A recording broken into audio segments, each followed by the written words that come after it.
Pénélope, bonjour. Bonjour. Alors je suis très contente d'être avec vous. Vous êtes une experte de la mode. Exactement, si on peut dire. Junior. Junior, Junior. une jeune experte. J'apprends tous les jours encore. Et en tout cas, aujourd'hui, vous allez nous éclairer sur certaines petites astuces quand on vient sur un marché comme aujourd'hui, le marché de la mode vintage, notamment sur les pièces griffées. J'aimerais savoir comment être sûr de ne pas se faire avoir et ainsi avoir une vraie pièce griffée puisqu'on en paye le prix. Bien sûr. Il y a plusieurs choses. Déjà, il faut qu'il y ait une cohérence entre l'époque du vêtement que vous voyez à la coupe, à la ligne du vêtement, et par rapport au couturier, s'il a effectivement existé à cette époque-là. Déjà. Premier élément. Et second élément beaucoup plus, on va dire, visuel, c'est vous regardez sur la griffe, si elle n'a pas été rapportée, et ça vous le voyez, alors soit carrément parce que c'est mal fait, donc là, hein, c'est posé un peu voilà, n'importe où, la griffe est tordue. Et autre petite astuce pour regarder si la griffe est bonne, c'est le fil de la griffe qui coule la griffe au vêtement doit être le même que celui qui a construit la robe en fait. Donc pour ça vous prenez, je sais pas, dans une couture, vous regardez le fil, si c'est le même, a priori, et on regarde. A priori c'est bon, voilà. Et en termes de matière, est-ce que vous pouvez nous donner des idées de matière qu'on peut retrouver sur du vêtement vintage? Des choses qui sont impossibles, par exemple le rayon, je sais pas, je pense que c'est pas forcément... des matières qui étaient en tout cas communes à une certaine époque. Par exemple, c'est vrai que tout ce qui est synthétique, ça peut pas être avant, on va dire, les années... vous allez me faire dire des bêtises, 40-50, c'est-à-dire que dans les années 20, c'était le début peut-être du nylon, mais pour les bas. Avant que ce soit exploité en prêt-à-porter, il faut attendre encore une vingtaine d'années. Donc il y a des petits détails comme ça qui marquent des époques, voilà, exactement. Après, je ne suis pas une spécialiste des textiles, mais c'est vrai que par exemple, Saint-Laurent a énormément utilisé le velours.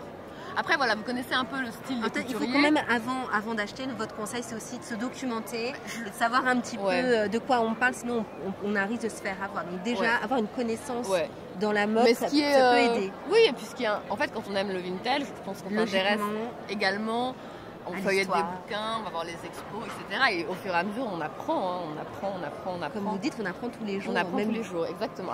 Et puis j'ai une autre question, souvent on fait l'amalgame entre fripe, vintage.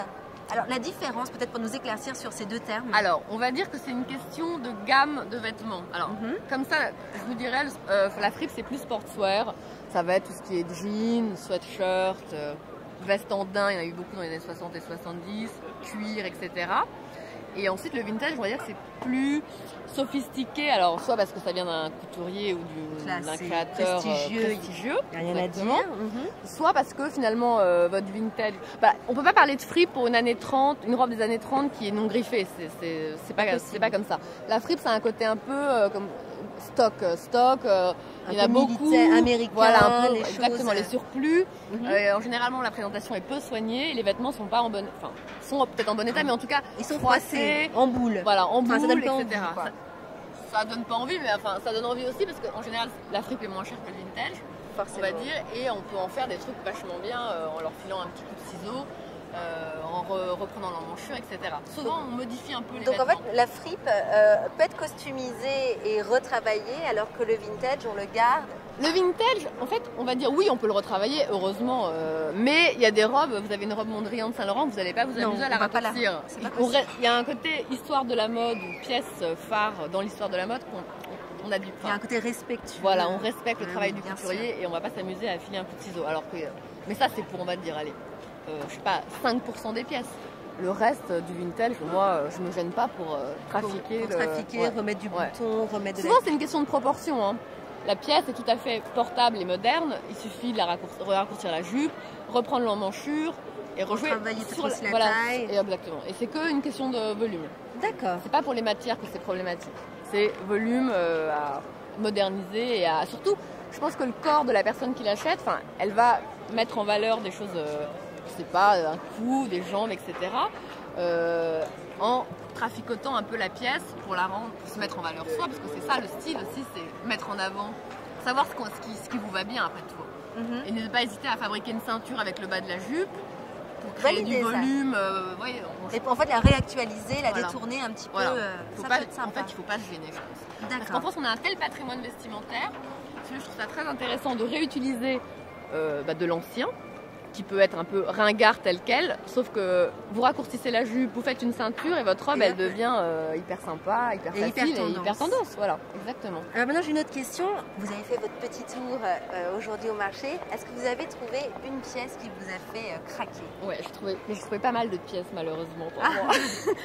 J'ai acheté un haut 80 en lapin, mais complètement travaillé, alors qu'en fait il y a un motif, c'est un peu dans les tons beige, marron, etc.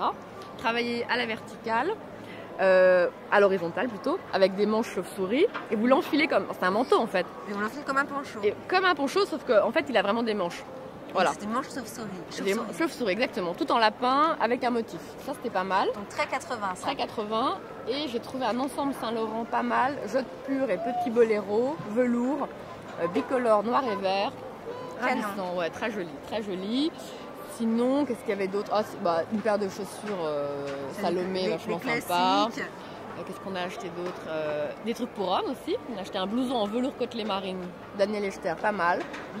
Donc il y a quand même des belles pièces sur ce marché. Écoutez, moi je trouve ça, il y a une sélection assez intéressante, et encore, j'ai pas fait 100% des stands. Oui, parce que cette année c'est très très grand, il est complètement étalé, on a beaucoup de hangars. Non, mais ce qui est bien, c'est qu'il y a un peu tous les styles, ça je trouve ça génial, et tous les prix d'ailleurs.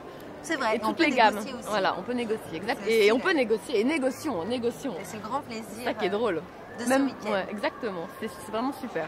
Donc, merci. Mais merci à vous. Et puis on se retrouve tout à l'heure. Et à bientôt. À plus tard.